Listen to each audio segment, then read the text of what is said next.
कैसे हो आप सब। एक बार फिर से आप सभी का स्वागत है बिहार सरकार के मेरा दूरदर्शन मेरा विद्यालय कार्यक्रम में।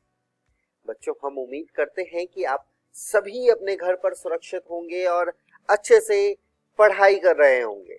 कर रहे हैं ना बच्चों? हाँ, पढ़ाई करना बहुत आवश्यक है, तो सभी लोग अच्छे से पढ़ाई कीजिएगा। और याद तो होगा ही आप सभी को क्या करना होता है एपिसोड देखने के बाद। एपिसोड देख लेने के बाद आपको अपने किताब से सवालों को हल करना होता है। हम शुरू करते हैं आज का एपिसोड। नमस्कार दोस्तों, आइए शुरू करते हैं गणित का आज का पाठ, जिसका नाम है शंकु परिच्छेद। इसी को यदि हम अंग्रेजी में कहें तो कहलाएगा कोनिक सेक्शंस। तो चलिए बच्चों, आगे बढ़ते हैं इस वीडियो में और जानेंगे कि आज हम किन विषयों पर चर्चा करेंगे। आज हम देखेंगे एक नया वक्र दीर्घवृत्त यानी इलिप्स, और फिर हम जानेंगे एक दीर्घवृत्त की विशेष स्थितियां यानी स्पेशल केसेस ऑफ इलिप्स। तो चलिए बच्चों, पिछले वीडियोस में हमने पढ़ा दो विभिन्न वक्रों के बारे में, वृत्त तथा परवलय। आज हम देखेंगे एक नया वक्र दीर्घवृत्त। तो दीर्घवृत्त की परिभाषा देखते हैं। एक दीर्घवृत्त तल के उन बिंदुओं का समुच्चय है जिनका तल में दो स्थिर बिंदुओं से दूरी का योग अचर होता है। बच्चों, अचर का अर्थ होता है बराबर, जो कि कभी बदलता नहीं है, जिसका मान निश्चित रहता है। दो स्थिर बिंदुओं जिनकी चर्चा की गई है उनको हम दीर्घवृत्त की नाभियां कहते हैं। ये तो हुई परिभाषा। आइए बच्चों, अब इसी परिभाषा को आकृति की सहायता से समझ लेते हैं। तो यहाँ पर आपके सामने एक दीर्घवृत्त दिया गया है जिसकी दो नाभियां दर्शाई गई हैं, F1 नाभि और F2 नाभि।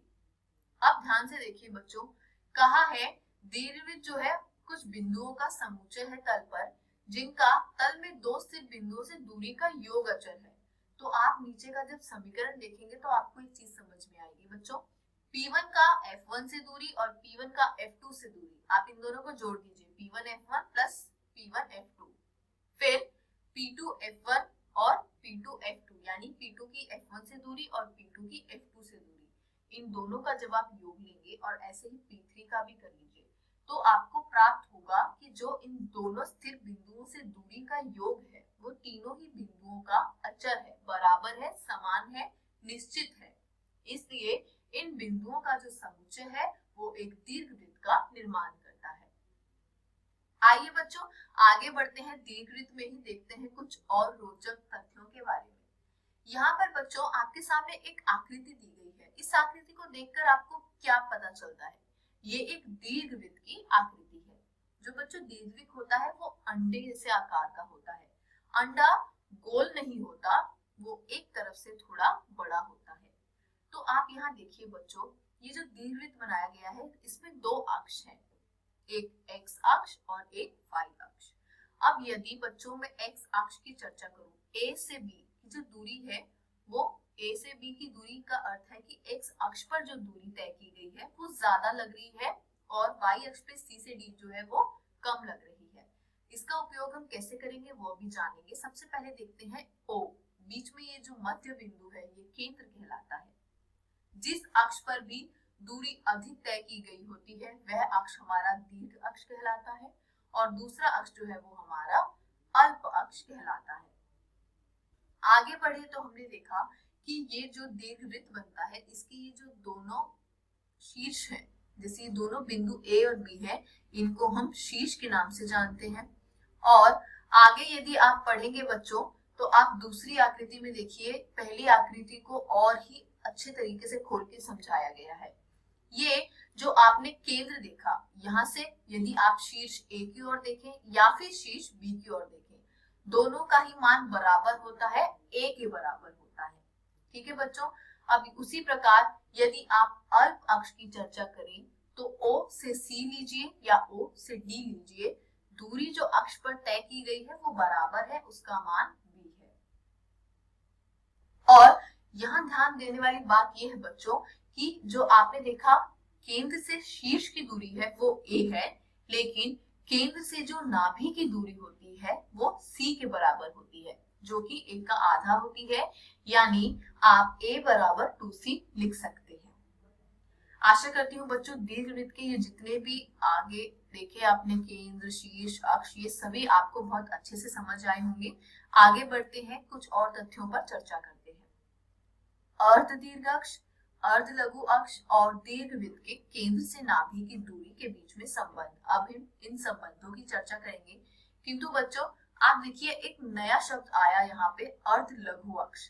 हमने तो अभी पिछली आकृति में पढ़ा दीर्घ अक्ष और अल्प अक्ष, तो बच्चों जो अल्प अक्ष है उसको हम लघु अक्ष के नाम से भी जानते हैं, और पेपर में जब भी आपका प्रश्न आएगा तो उसमें हमेशा लघु अक्ष ही लिखा आएगा। तो ध्यान दीजिएगा बच्चों, यहाँ पर आपके सामने एक दीर्घवृत्त बनाया गया है। बिल्कुल ध्यान से देखो बच्चों, आराम से समझो कि जो O है वो केंद्र है, P जो है वो दीर्घवृत्त का क्या है, शीर्ष है, और R से P ये दर्शा रहा है कि जो हमारा दीर्घ अक्ष है वो RP है। तो मैंने आपको बताया था कि केंद्र से एक शीर्ष की अगर आप दूरी लेते हैं तो उसका मान A आता है, और केंद्र से आप नाभि की दूरी ले तो वो C होता है। जैसे कि O से F2 देखिए बच्चों C है, यहाँ पे P जो आपका शीर्ष दे रखा है, F1P देखेंगे आप, F2P देखेंगे। अब हम देखेंगे अर्ध दीर्घ अक्ष, अर्ध लघु अक्ष और दीर्घवृत्त के केंद्र से नाभि की दूरी के बीच में संबंध। बच्चों यहाँ आपके सामने एक शब्द आ रहा है लघु अक्ष।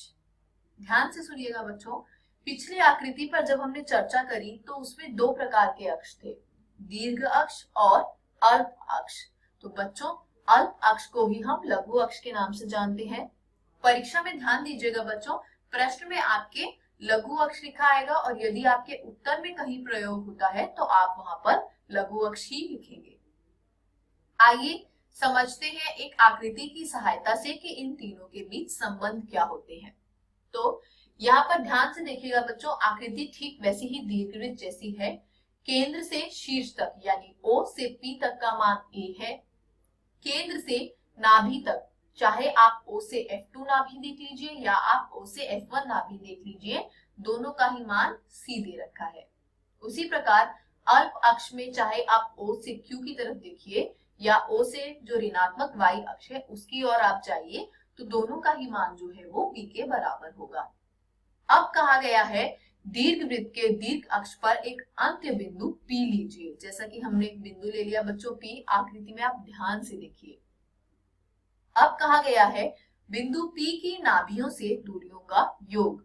तो बच्चों ध्यान से देखिए, यहाँ पे बिंदु P आपने देखा था, उसका नाभियों से हमें दूरियों का योग लेना है। तो P से एक नाभि कितनी दूर है, P से F2 और दूसरा है P से F1, तो दूरियां जो होंगी वो होगी F1P प्लस F2P। बच्चों गौर से आकृति की तरफ देखिए कि F1P जो है F1 से लेकर P के बीच में आप देखिए, तो मैंने इसको दो भागों में तोड़ दिया, F1 से O और O से P। अब आप इस पूरी दूरी को जोड़ेंगे तो आपको F1P ही प्राप्त होगा। ऐसा क्यों किया बच्चों, क्योंकि हमें इनके मान प्राप्त हैं।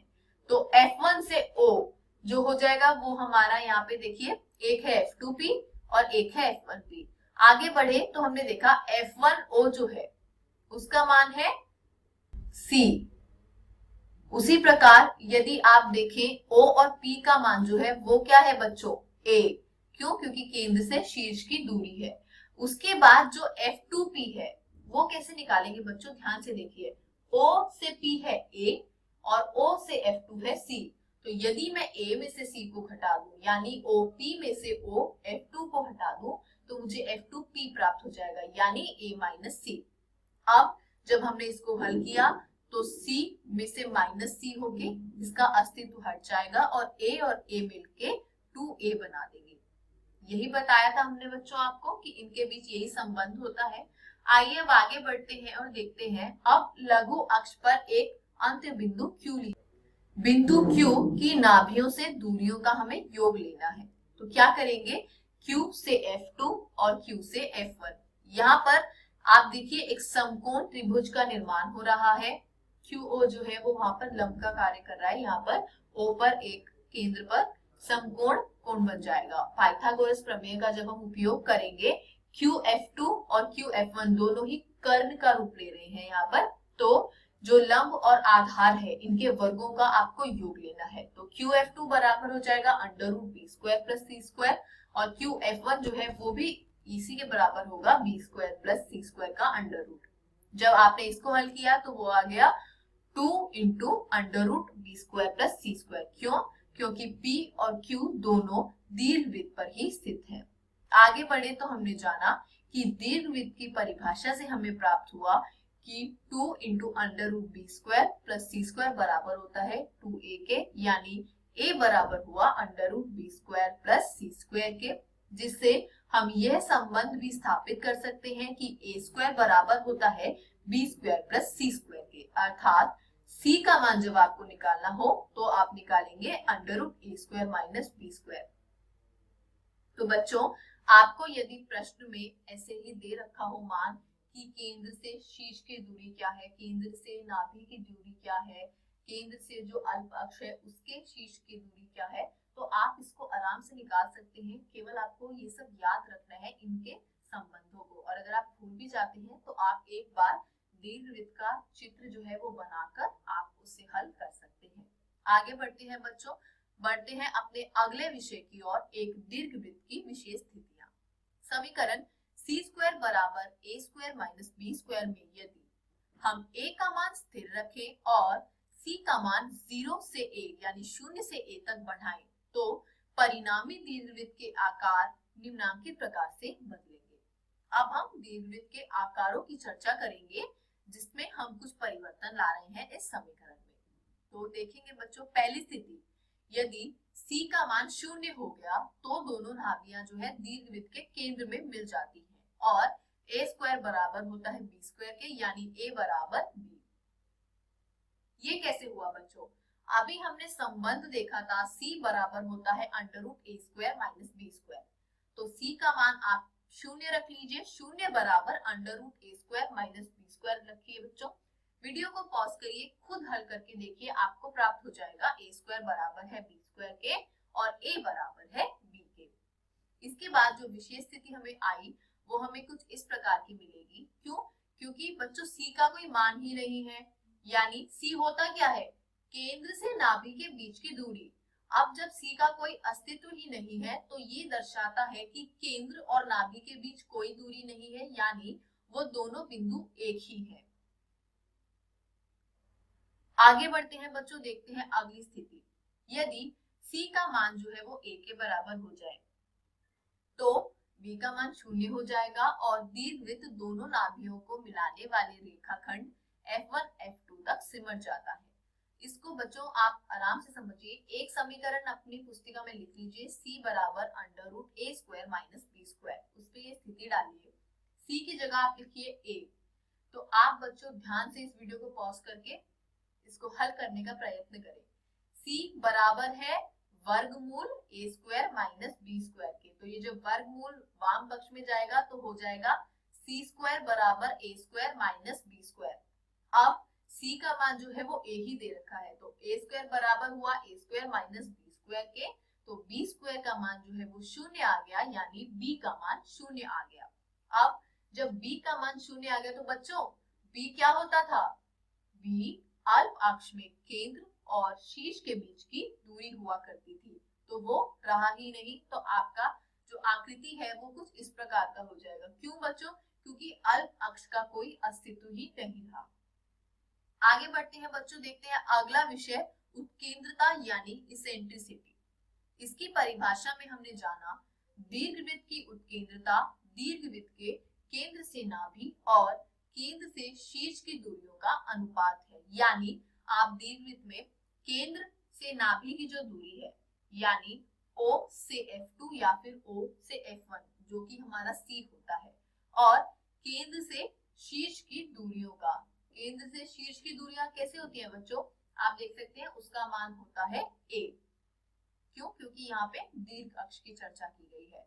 तो वही हुआ, उत्केंद्रता को हम E के द्वारा निर्दिष्ट करते हैं। E बराबर हो गया C बटा A। अब बच्चों यदि मैं A को बाईं ओर ले जाऊं यानी वाम पक्ष में ले जाऊं तो वो किसके साथ गुना हो जाएगा? E के साथ, और C बराबर A ही एक नया संबंध स्थापित होगा। क्योंकि नाभि की केंद्र से दूरी c है, इसलिए उत्केंद्रता के पद में नाभि की केंद्र से दूरी क्या हो गई, AE। तो यदि आपसे यह प्रश्न पूछा जाए कि आपको जो केंद्र से नाभि की दूरी है उसको उत्केंद्रता के पद में दर्शाना है, तो आप वहां पर AE लिखेंगे। आगे बढ़े तो हमने देखा अगला विषय दीर्घवृत्त का मानक समीकरण।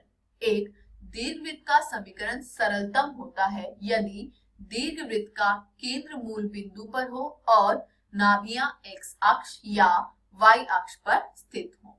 आगे बढ़े तो हमने देखा एक आकृति की सहायता से हमने आपको इस मानक समीकरण यानी स्टैंडर्ड इक्वेशन को समझाने का प्रयत्न करा। बच्चों जरा ध्यान से देखिएगा इस आकृति में, घबराइए नहीं, बहुत ही सरल तरीके से आप इसको याद रख सकते हैं। चलिए बच्चों पहले देखेंगे बाएं हाथ पे जो आकृति है, कुछ नहीं है बच्चों, एक दीर्घवृत्त बनाया गया है, केंद्र O है, नाभि में देखिए आप एक तरफ C शून्य निर्देशांक है और एक तरफ ऋणात्मक C और शून्य निर्देशांक है, और शीर्ष के निर्देशांक जो दीर्घ अक्ष के हैं वो क्या है, A0 और -A0। ऐसे ही अल्प अक्ष के निर्देशांक है 0b और 0-b। तो बच्चों मानक समीकरण लिखते कैसे हैं, x अक्ष पे शीर्ष के निर्देशांक क्या है, A0, तो x स्क्वायर के नीचे a स्क्वायर लिख दीजिए।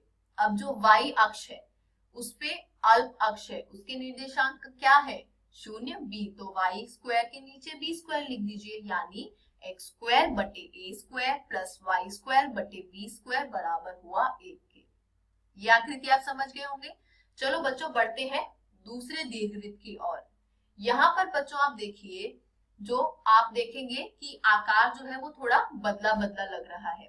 तो यहाँ पे जो दीर्घवृत्त है उसका दीर्घ अक्ष का मतलब क्या होता था बच्चों, जिस अक्ष पर दूरी ज्यादा तय की गई हो। तो दीर्घ अक्ष यहाँ पर y अक्ष है, और हमेशा ध्यान रखना बच्चों दीर्घ अक्ष पर ही नाभियां स्थित होती हैं। तो x अल्प अक्ष है, अल्प अक्ष के निर्देशांक जो अल्प अक्ष के शीर्ष के निर्देशांक क्या है B0, तो x स्क्वायर के नीचे आएगा b स्क्वायर। दीर्घ अक्ष जो हमारा y अक्ष है उस पर यहाँ पे निर्देशांक क्या है a, तो यहाँ पे होगा y स्क्वायर बटे a स्क्वायर। तो समीकरण बनेगा x स्क्वायर बटे b square plus y square बटे a स्क्वायर बराबर 1। आशा करती हूँ बच्चों आपको मानक समीकरण समझ आ गया होगा। आगे बढ़ते हैं, अब करते हैं इसकी विवेचना। दीर्घवृत्त समीकरण से हम यह निष्कर्ष पाते हैं कि दीर्घवृत्त पर प्रत्येक बिंदु p x y के लिए, यानी p जिसके निर्देशांक x और y हैं, उस बिंदु के लिए x स्क्वायर बटे a स्क्वायर बराबर हो जाता है 1 माइनस y स्क्वायर बटे b स्क्वायर, जिसका मान जो है वो 1 से हमेशा छोटा होता है। अर्थात x स्क्वायर का मान जो है वो हमेशा a स्क्वायर से छोटा रहेगा, इसलिए x के लिए जो अंतराल बनता है समवृत्त अंतराल वो होगा -a से जो है वो बड़ा होगा x और बराबर भी हो सकता है, और a से छोटा होगा और बराबर भी हो सकता है। आगे बढ़े बच्चों तो हमने देखा एक और तथ्य, नाभि लंब जीवा। परिभाषा ये है इसकी कि दीर्घवृत्त की नाभियों से जाने वाली और दीर्घ अक्ष पर लंबवत रेखाखंड जिसके अंत्य बिंदु दीर्घवृत्त पर हो को दीर्घवृत्त की नाभि लंब जीवा कहते हैं, यानी लेटस रेक्टम कहते हैं। आकृति में आप देख सकते हैं बच्चों, नाभि से होते हुए जो रेखा जा रही है दीर्घ अक्ष पर लंब है, उसको हम नाभि लंब जीवा के नाम से जानते हैं। दीर्घवृत्त x स्क्वायर बटे a square plus y square बटे b स्क्वायर बराबर 1 की नाभि लंब की जो जीवा की जो लंबाई है वो होती है 2b स्क्वायर बटे a, और यदि परिवर्तन आप करेंगे तो उसी प्रकार देख सकते हैं। आगे बढ़ते हैं तो हमने देखा एक उदाहरण कि x स्क्वायर बटे 25 प्लस y स्क्वायर बटे 9 बराबर 1 है। इनकी नाभियों और शीर्षों के निर्देशांक, दीर्घ एवं लघु अक्ष की लंबाई, उत्केंद्रता और नाभि लंब जीवा की लंबाई हमें ज्ञात करनी है। बच्चों x स्क्वायर के नीचे है 25 जो कि एक बड़ा मान दिख रहा है, यानी जो दीर्घ अक्ष होगा वो x अक्ष होगा, और जो आप देखेंगे केंद्र से जो हमारी दूरी होगी शीर्ष की दीर्घ अक्ष पे वो होगी 5। तो यहाँ पे आप देखिए बच्चों, आपके सामने a बता दिया है, a का मान 5 है। यहाँ पे देखिए 25 आपने देखा ना हर बड़ा है और ये जो 9 है वो छोटा है, तो दीर्घ अक्ष x अक्ष हो गया, मैंने बता दिया था आपको। अब आप तुलना कर लीजिए तो आपको a का मान 5 प्राप्त हो जाएगा और b का मान जो है वो 3 प्राप्त हो जाएगा। a b प्राप्त है तो आप c का मान हल करके निकाल सकते हैं। आप इस वीडियो को पॉज करके यहाँ पे हल करके बच्चों देख सकते हैं। तो नाभि के निर्देशांक हो गए -4 शून्य और 4 शून्य। क्योंकि x अक्ष पर है तो y अक्ष पर किसी प्रकार की दूरी तय नहीं की गई है तो वहां पर y के निर्देशांक शून्य होंगे। शीर्ष के निर्देशांक होंगे -5 शून्य 5 शून्य, जो कि दीर्घ अक्ष की बात की गई है। दीर्घ अक्ष की लंबाई 2a हो जाएगी। क्यों? क्योंकि केंद्र से आप एक बारी धनात्मक दिशा में देखेंगे और एक बारी ऋणात्मक दिशा में देखेंगे। तो 5 + 5 10। लघु अक्ष की लंबाई 2b हो जाएगी। b का मान 3 था तो 6 इकाई।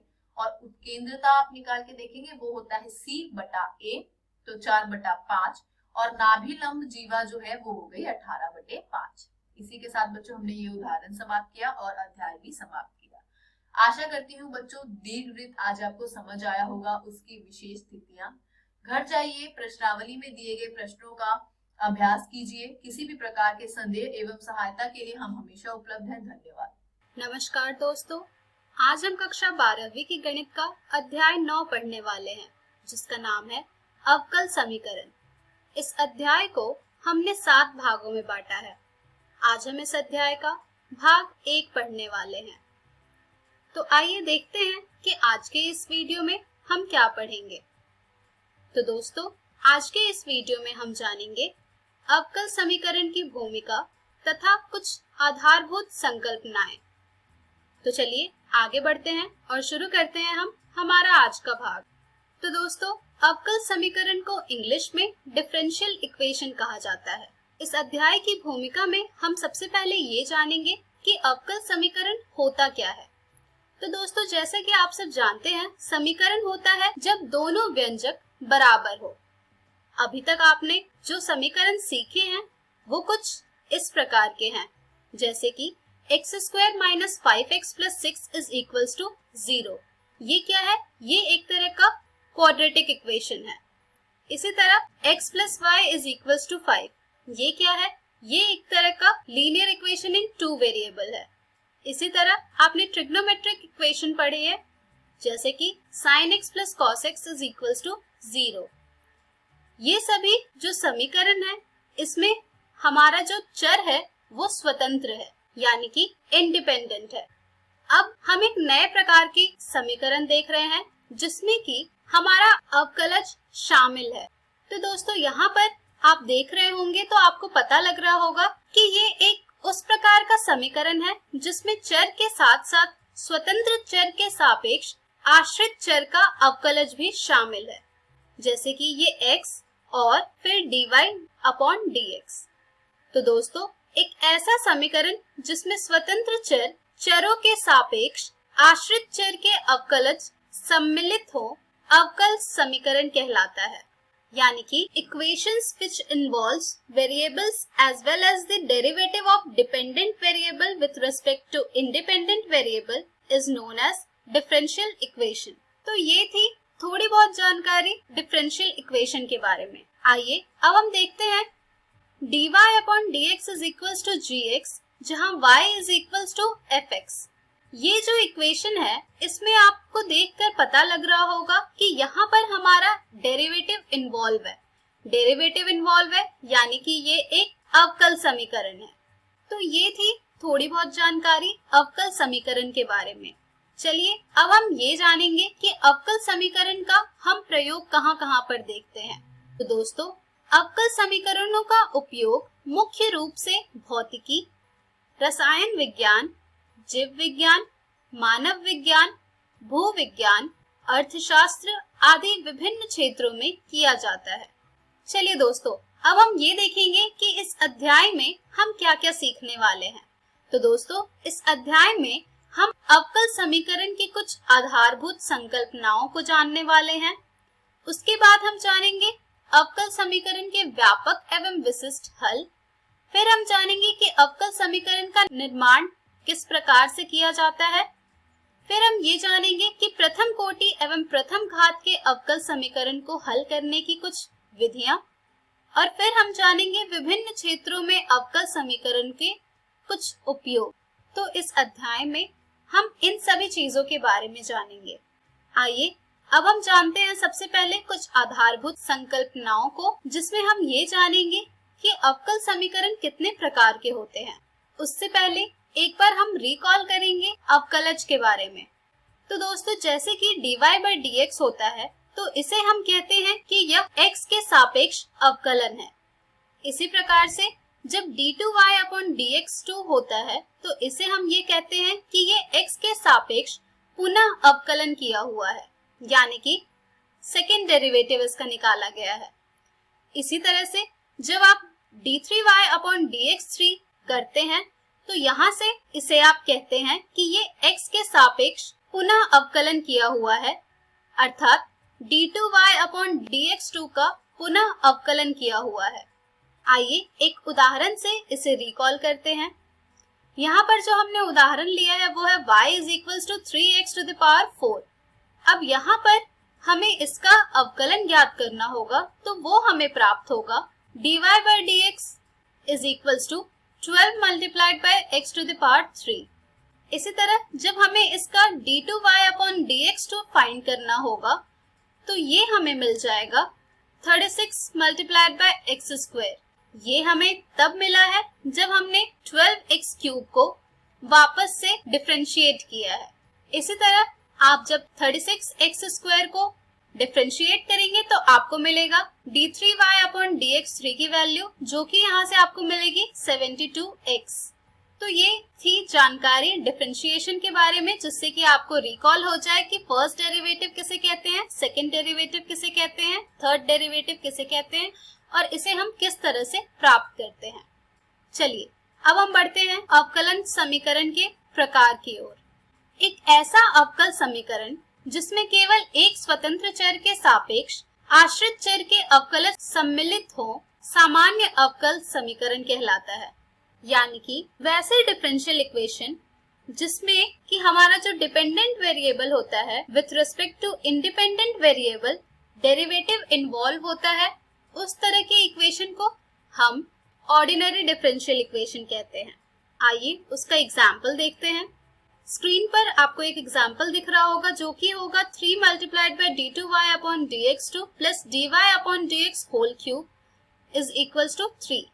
यहाँ पर आप देख रहे हैं तो आपको यहाँ पर दिख रहा होगा कि जो डेरिवेटिव इन्वॉल्व है वो किसी एक वेरिएबल पर डिपेंडेंट है, जो कि है x।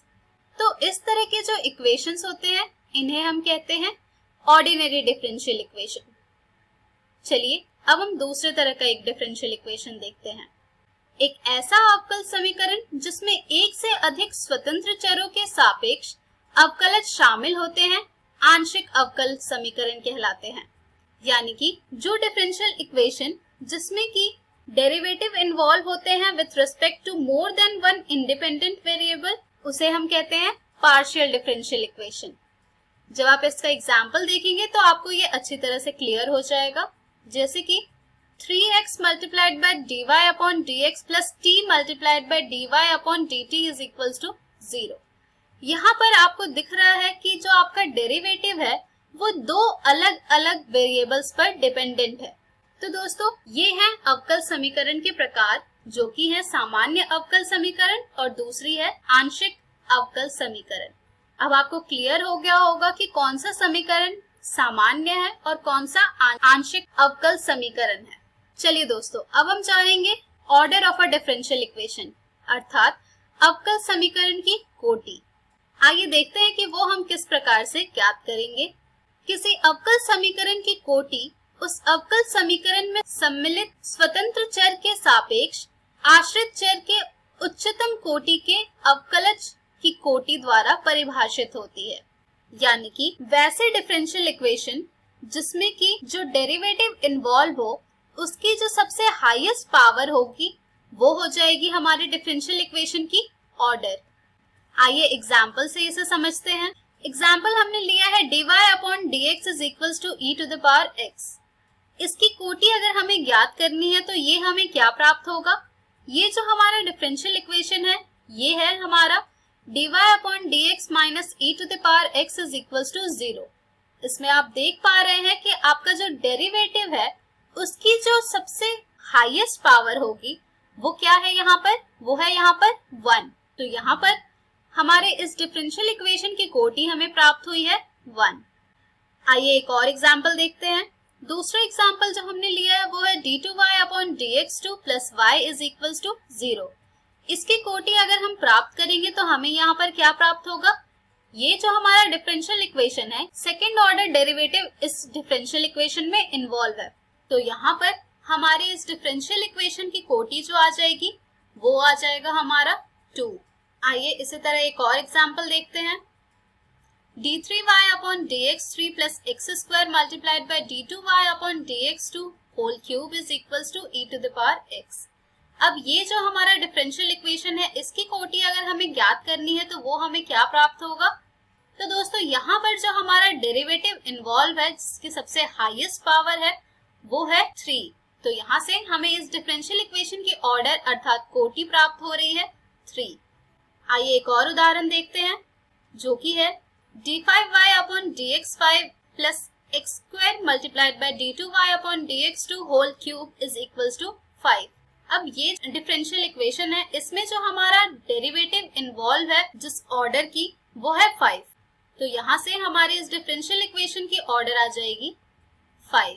तो दोस्तों इस तरह से हम डिफरेंशियल इक्वेशन का ऑर्डर फाइंड करते हैं, यानी कि order of a differential equation is defined as order of the highest order derivative of dependent variable with respect to independent variable. चलिए दोस्तों अब हम आगे बढ़ते हैं और देखते हैं कि degree of a differential equation हम कैसे फाइंड करेंगे, यानी कि अब हम जानेंगे कि अवकल समीकरण की घात हम किस तरह से ज्ञात करेंगे। आइए सबसे पहले उसकी परिभाषा जानते हैं। तो दोस्तों यदि एक अवकल समीकरण अवकलजों का बहुपद समीकरण है तो उस अवकल समीकरण की घात से हमारा तात्पर्य है उस अवकल समीकरण में उपस्थित उच्चतम कोटि के अवकलज की उच्चतम घात, यानी कि जो होगी धनात्मक पूर्णांक। तो दोस्तों डिफरेंशियल इक्वेशन की डिग्री अर्थात घात ज्ञात करने के लिए हमारा जो सबसे पहला कार्य होगा वो होगा कि हमारा जो अवकल समीकरण है वो हमारा एक बहुपद समीकरण होना चाहिए अवकलजों का। अगर वो समीकरण अवकलजों का बहुपद समीकरण है उसके बाद हम देखेंगे कि उस समीकरण में जो उपस्थित उच्चतम कोटि है उसकी उच्चतम घात हमारे अवकल समीकरण की घात होगी। आइए उदाहरण से इसे समझते हैं। यहाँ पर जो हमने उदाहरण लिया है वो है d3y upon dx3 plus 2 multiplied by d2y upon dx2 का whole square minus dy upon dx plus y is equals to 0। ये जो हमारा डिफरेंशियल इक्वेशन है इसमें अगर आप देखें आपको यहाँ से मिलेगा कि हमारे जो डिफरेंशियल इक्वेशन की हाईएस्ट पावर डेरिवेटिव इसमें इन्वॉल्व है वो 3 है। अब इस 3 की जो हाईएस्ट पावर होगी वो होगी हमारे डिफरेंशियल इक्वेशन की डिग्री। तो यहाँ पर 3 की जो हाईएस्ट पावर है वो है 1। तो यहाँ से हमारे डिफरेंशियल इक्वेशन की डिग्री जो हमें मिली है वो है 1। आइए इसी तरह एक और एग्जाम्पल देखते हैं। अगला एग्जाम्पल जो हमने लिया है वो है dy अपॉन dx का whole square plus dy upon dx minus sine square y is equals to 0। यहाँ पर जो हमारा डेरिवेटिव इन्वॉल्व है इसकी जो सबसे हाईएस्ट पावर है वो है 2। तो यहाँ से हमारे इस डिफरेंशियल इक्वेशन की जो डिग्री हमें मिलेगी वो मिलेगी हमें 2। इसी तरह हमने जो नेक्स्ट एग्जाम्पल लिया है वो है d2y upon dx2 plus y is equals to 0। अब इसकी डिग्री हमें क्या मिलेगी। तो यहाँ पर इस इक्वेशन में जो हमारी हाईएस्ट ऑर्डर डेरिवेटिव है वो है 2। तो इस 2 की जो हाईएस्ट पावर होगी वो होगी हमारी डिफरेंशियल इक्वेशन की डिग्री। तो 2 की जो हाईएस्ट पावर इन्वॉल्व है इसमें वो है 1। तो यहाँ से हमारे डिफरेंशियल इक्वेशन की डिग्री हमें मिल रही है 1। नेक्स्ट हमने जो एग्जांपल लिया है वो है dy upon dx plus sine dy upon dx is equals to 0। अब अभी तक जो हमने उदाहरण देखा था इसमें हमारे जो ये समीकरण है ये सभी समीकरण बहुपद समीकरण थे अवकलजों के, लेकिन ये जो समीकरण है ये हमारा बहुपद समीकरण नहीं है अवकलजों का, क्योंकि यहाँ पर इन्वॉल्व है साइन dy अपॉन dx, जिससे कि हम ये कह सकते हैं कि ये जो डिफरेंशियल इक्वेशन है इसकी डिग्री हम परिभाषित नहीं कर सकते, यानी कि इस डिफरेंशियल इक्वेशन की जो घात होगी वो होगी परिभाषित नहीं, अर्थात नॉट डिफाइंड। तो दोस्तों, देखा आपने कि किस तरह से हम डिफरेंशियल इक्वेशन की ऑर्डर और डिग्री अर्थात कोटि और घात ज्ञात करते हैं। तो इसी के साथ इस अध्याय की भूमिका तथा कुछ आधारभूत संकल्पनाएं समाप्त होती हैं। इस पर आधारित प्रश्न आपको आपकी एनसीईआरटी पुस्तक में मिल जाएंगे, जिन्हें आप जरूर हल करें, ताकि आपका जो ये बेसिक नॉलेज है डिफरेंशियल इक्वेशन का, ये क्लियर हो जाए। यहाँ पर आपके लिए एक नोट ये है कि लोग ऑर्डर और डिग्री इन दोनों चीजों में बहुत कंफ्यूज होते हैं, तो इसे आप अच्छे तरह से एक बार फिर समझकर हल जरूर कीजिएगा। तो दोस्तों, आज के इस वीडियो में हमने सीखा अवकल समीकरण की भूमिका तथा कुछ आधारभूत संकल्पनाएं। हम हमारे अगले वीडियो में जानेंगे समीकरण का व्यापक एवं विशिष्ट हल। धन्यवाद।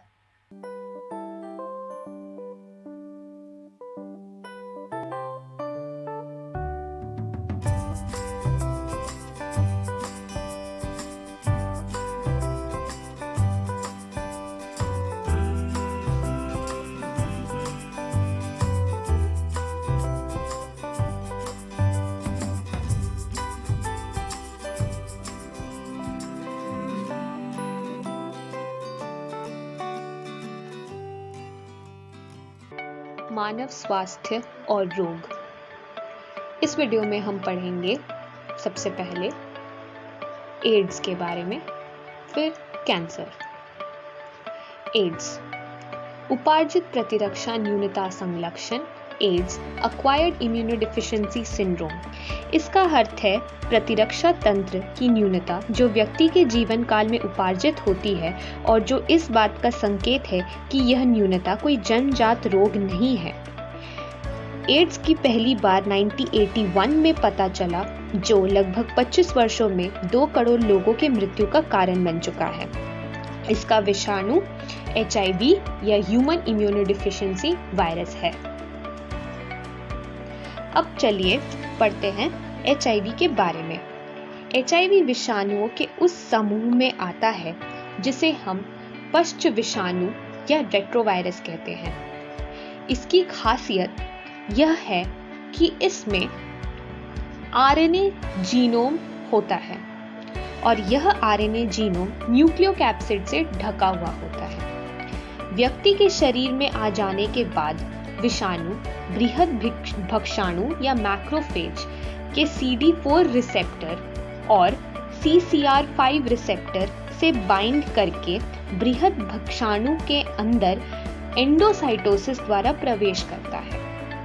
यहाँ उसका RNA जीनोम विलोम ट्रांसक्रिप्टेस प्रतिनव या रिवर्स ट्रांसक्रिप्टेस की सहायता से प्रतिकृतियन या रेप्लिकेशन द्वारा विषाणुवीय DNA बनाता है।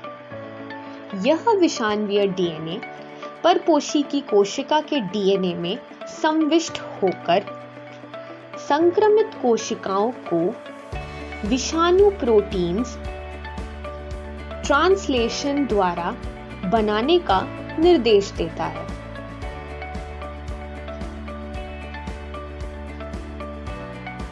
बृहद भक्षाणु विषाणु उत्पन्न करना जारी रखता है और इस तरह एक HIV फैक्ट्री की तरह काम करता है।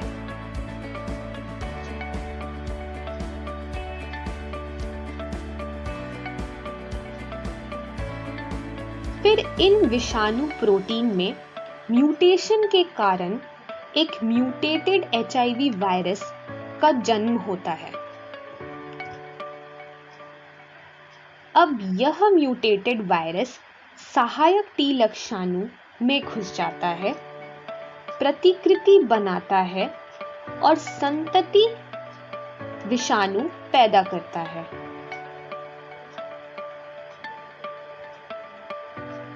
यह क्रम बार बार दोहराया जाता है, जिसके वजह से संक्रमित व्यक्ति के शरीर में सहायक T लक्षाणु की संख्या में कमी होती है, जिसके कारण प्रतिरक्षा तंत्र कमजोर हो जाता है। HIV वायरस का प्राथमिक लक्षण ज्वर होता है, परंतु जैसे जैसे HIV की संख्या में बढ़ोतरी होती है, शरीर में सहायक टी लक्षणों की संख्या में उत्तरोत्तर कमी होती है। यह प्रतिक्रिया में 5 से 10 साल तक लग जाती है। टी लक्षणों की संख्या में गिरावट के कारण व्यक्ति दूसरे विषाणु जीवाणु कवक से लड़ नहीं पाता। रोगी में प्रतिरक्षा न्यूनता हो जाती है, जिसके कारण एड्स होता है। एड्स के लक्षण कुछ इस प्रकार है: नियमित ज्वर, सूजा हुआ लसिका ग्रंथियां और एड्स डिमेंशिया कॉम्प्लेक्स।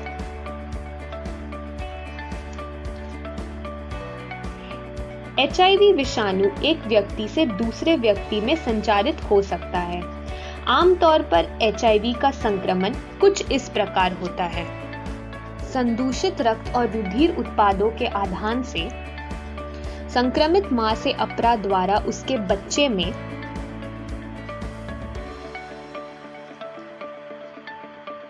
संक्रमित व्यक्ति के यौन संपर्क से या संक्रमित सुइयों से एवं इंट्रावेनस ड्रग लेने पर। परंतु यह छूने या केवल संपर्क में आने से नहीं फैलता। रोकथाम: एड्स का कोई उपचार नहीं है, इसे केवल रोका जा सकता है। यौन के समय सुरक्षा संक्रमण से बचा सकता है। प्रयोग किया हुआ सुइयों और प्रयोग ना करके एवं संक्रमित रक्त के आधान से बचे। मानव के भयंकर रोगों में से एक है कैंसर। हमारे शरीर में कोशिका वृद्धि और विभेदन अत्यधिक नियंत्रित और नियमित है। सामान्य कोशिकाएं संस्पर्श संदमन या कॉन्टैक्ट इन्हिबिशन दर्शाती है, जिसके कारण दूसरी कोशिकाओं से उनका संस्पर्श उनके अनियंत्रित वृद्धि को संदमित करता है। परंतु कभी-कभी कुछ कोशिकाओं के डीएनए में कुछ कार्सिनोजेंस के कारण म्यूटेशन हो जाती है, जिसके कारण सामान्य कोशिकाओं में कैंसर जनी रूपांतरण होता है और यह कैंसर कोशिकाएं बन जाती हैं। अब इन कोशिकाओं में संस्पर्श संदमन नहीं दिखता, जिसके कारण इन कोशिकाओं में अनियंत्रित वृद्धि होने लगती है। इसके फलस्वरूप कोशिकाओं का भंडार खड़ा हो जाता है, जिसे हम अबुर्द या ट्यूमर कहते हैं। जो ट्यूमर अपने स्थान में सीमित रहती है, उसे सुदम अबुर्द या बिनाइन ट्यूमर कहते हैं। दूसरी ओर दुर्दम अबुर्द या मैलिग्नेंट ट्यूमर प्रचुर रोधभावी कोशिकाओं का पुंज है, जो नवद्रव्य कोशिकाएं कहलाती है। यह बहुत तेजी से बढ़ती है और आसपास के सामान्य ऊतकों पर हमला करके उन्हें क्षति पहुंचाती है। अबुर्दों से उतरी हुई कोशिकाएं रक्त द्वारा दूर दराज स्थानों पर पहुंच जाती है और जहां भी जाती है वहां नए अबुर्द बनाना प्रारंभ कर देती है। इस गुण को मेटास्टेसिस कहते हैं।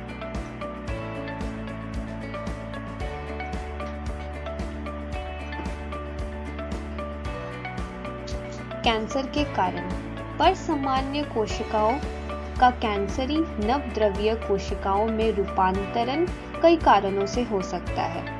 यह कारक कैंसर जन कहलाते हैं। कैंसर रूपांतरण जीन, कोशिकीय अबुर्द जीन और अधि अबुर्द जीन, कुछ जैविकी कैंसर जन जैसे अबुर्दीय विषाणु, HIV, हेपेटाइटिस A, B और C और एप्स्टीन बार वायरस कैंसर जन होते हैं।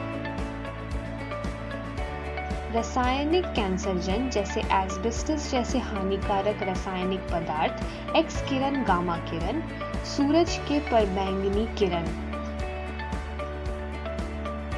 धूम्रपान और शराब भी कैंसर जन होते हैं। यह लंग और लिवर कैंसर के प्रमुख कारण हैं। मोटापा भी कैंसर का कारण हो सकता है।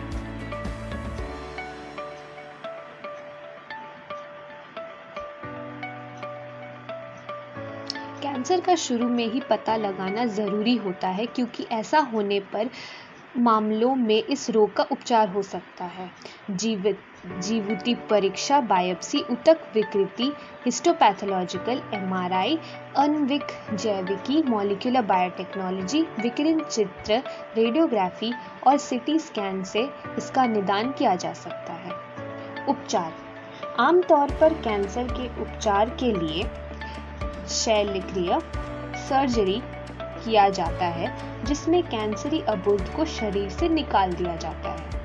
दूसरा तरीका होता है विकिरण चिकित्सा या रेडिएशन थेरेपी, जिसमें अबुर्द कोशिकाओं को घात रूप से विकृत या रेडिएट किया जाता है। तीसरा होता है केमोथेरेपी, जिसमें केमोथेरेपेटिक ड्रग्स पूरे शरीर पर प्रभाव पड़ता है। विकिरण चिकित्सा में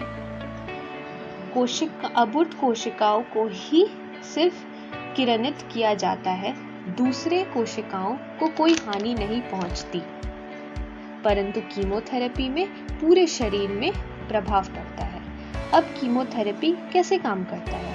कीमोथेरेपेटिक ड्रग्स कोशिकाओं की वृद्धि को नियमित या बंद कर देता है। यह शरीर के हर कोशिकाओं पे प्रभाव डालता है। कीमोथेरेपी से अबुर्द कोशिकाएं की वृद्धि को नियंत्रित किया जा सकता है, परंतु उसके दुष्प्रभाव दूसरे कोशिकाओं पर भी पड़ता है, जैसे कि बाल।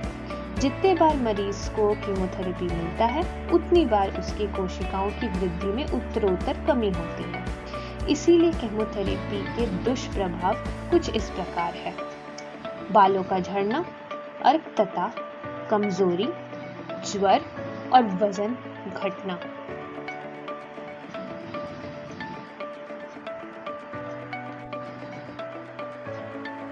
इस वीडियो में हमने क्या क्या सीखा? एड्स एवं कैंसर के कारण और लक्षण, हस्तांतरण, निदान और उपचार। अगले वीडियो में हम सीखेंगे ड्रग और अल्कोहल का कुप्रयोग। धन्यवाद।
Telekovid kagaraman dia kata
सरकार लाई है विद्यार्थियों के लिए डिजिटल लाइब्रेरी। बच्चों के उज्जवल भविष्य के लिए बिहार सरकार है सदा अग्रसर और तैयार। कक्षा 1 से कक्षा 12 तक के सभी पाठ्य पुस्तक पूरक सामग्री एवं वीडियो अब शिक्षा विभाग बिहार सरकार द्वारा विकसित पोर्टल पर है उपलब्ध। अध्ययन सामग्री देखने के लिए bepclots.bihar.gov.in पर विजिट करें अथवा एंड्रॉइड मोबाइल पर गूगल प्ले स्टोर से ई-लॉट्स ऐप डाउनलोड करें।